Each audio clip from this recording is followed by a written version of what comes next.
vai ser o Tati. Se você está numa fórmula de compasso onde o 2 está embaixo, não importa o numerador, não importa.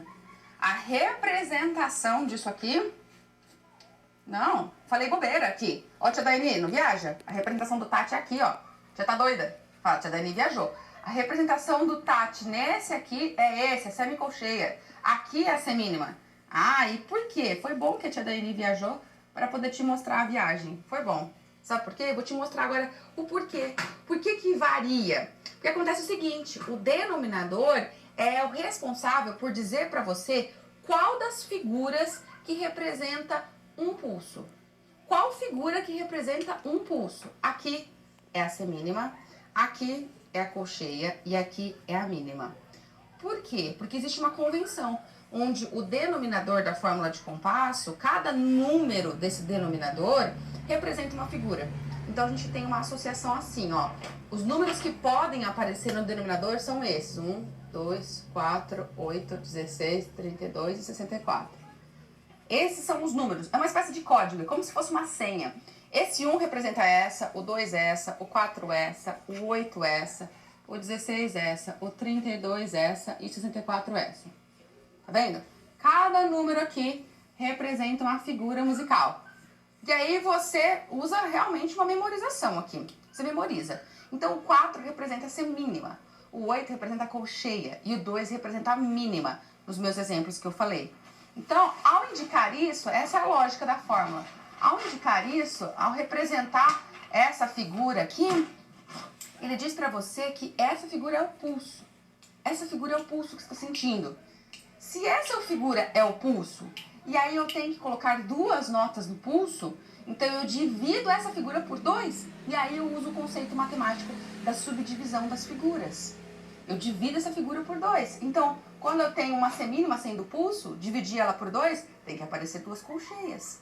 Porque as colcheias são metade da semínima. Aí entra todo aquele conceito matemático de que uma figura é igual a duas da próxima. Mas é aqui que você vai vendo representar.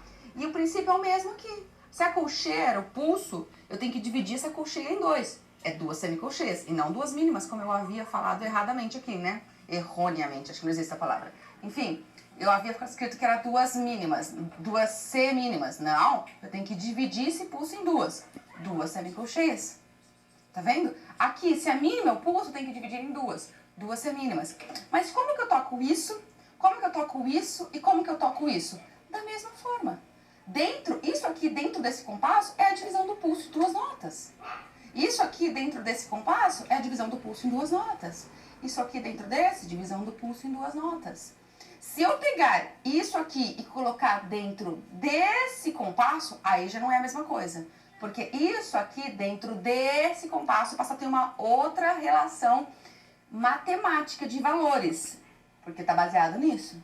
Isso aqui dentro desse compasso já não é executado da mesma forma. Mas entre esses compassos, isso dentro desse, isso dentro desse, isso dentro desse, é tocado da mesma forma. Então você bate o olho nisso aqui, independente do desenho, você sabe o significado. Você sabe o que o seu corpo faz. Tati, tati, tati, tati, ta, tati, tati, tati, tati, ta.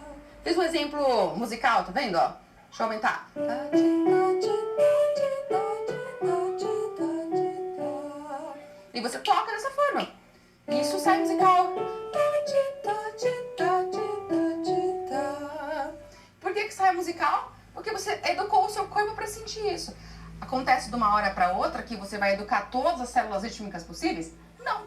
Mas você já está entendendo o caminho. Você já está entendendo que não adianta aprender cerebralmente. Tudo que você aprendeu até hoje, sentadinho, no papel, é assim, 4x4, tantos tempos. Não, isso não é assim que acontece. E é por